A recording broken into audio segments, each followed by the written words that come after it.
Today I kind of want to do a little bit of a different thing. I kind of want to just represent an issue. One of the biggest issues and one of the issues that comes along deep in my life pretty much every single day.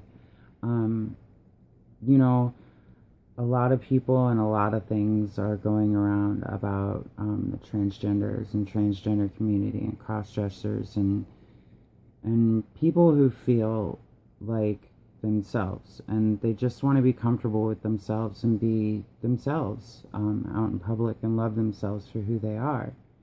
And the whole thing is there's people out there who are stopping this from happening, who, people say all the time, you can't stop somebody else from doing what they really want to do, and ultimately you can't. And very good situation, me and myself, all my life everybody tried to force me, including girlfriends, ex-girlfriends, and everybody, parents and siblings and everyone just told me all my life that every time I thought I wanted to be a girl, or every time that I thought I was a girl, that I was just going through a phase. And so I pretty much was going through a phase since the time I was like 8 or 9 years old. I grew up in the Midwest, very hard lifestyle. Every time that I tried to wear women's clothes or tried to present myself as feminine or female, I was pretty much stricken from all of life. I mean, everything. I lost my whole family and everything by the time I was, basically around 13. Everyone just pretty much, I mean, it was fault of my own, and it was fault of everyone else also. I had to take responsibility of myself at a young age because I didn't have a choice. I made my life that way. So I did what I had to do to be a woman, to be the successful woman I am today. Everything that I do, and every time I live, every time I go out in public, every time I breathe or live, I have to deal with worrying about somebody saying something about me.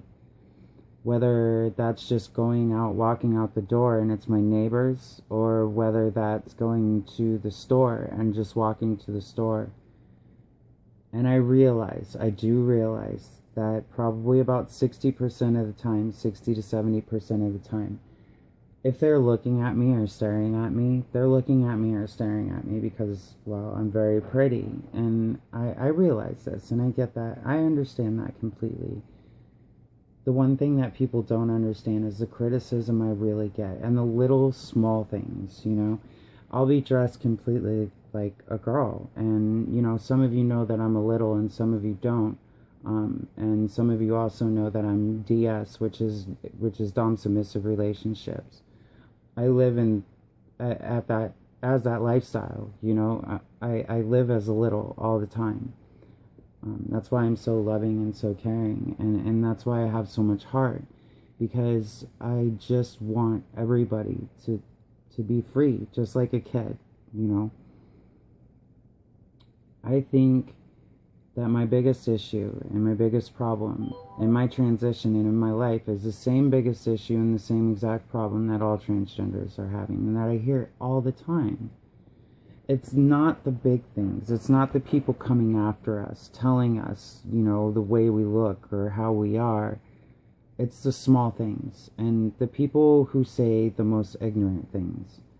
Let me give you a situation. I'm sitting out on my porch one day, just sitting there. A sales guy, just happened to be a colored gentleman, walked up to the fence and said, "Damn girl, what a nice ass." And so I stood up and I was just like, "Oh, thanks." And he goes, "Oh, you're a dude." Things like that. That hurts a lot. People need to realize that we are human, just like everyone else. And we are Americans, just like you. We grew up, we struggled, we fought our fight. And most of us are actually successful. and have businesses or work and do our best to live and survive as the women we are. And a lot of us end up single. And if we don't end up single, they end up with another trans girl because they think that nobody else will accept them. Because no matter what we think, no matter what we say, no matter what we do, every relationship that we try to get in, there's always that thought in the back of their head that this is a man. There's always that thought, whether it's a woman or a man or anyone, that I'm transgender. It's always going to be there, and it's always going to be a problem. Because the people who don't see that they can date us as women, as human beings, don't understand that we're also not just that way in dating. We're that way in regular life. You know, I grew up Christianity, hardcore Christianity, and I was taught love, love, love, love, love. Except for gays, lesbians, bisexuals, and transgenders. And I still hear the same crap today in the Bible Belt all day long. I can guarantee you I will put money on it right now if I was to walk right back into Omaha, my hometown, Omaha, Nebraska, that I would get criticized and judged more times than I would be appreciated for who I am.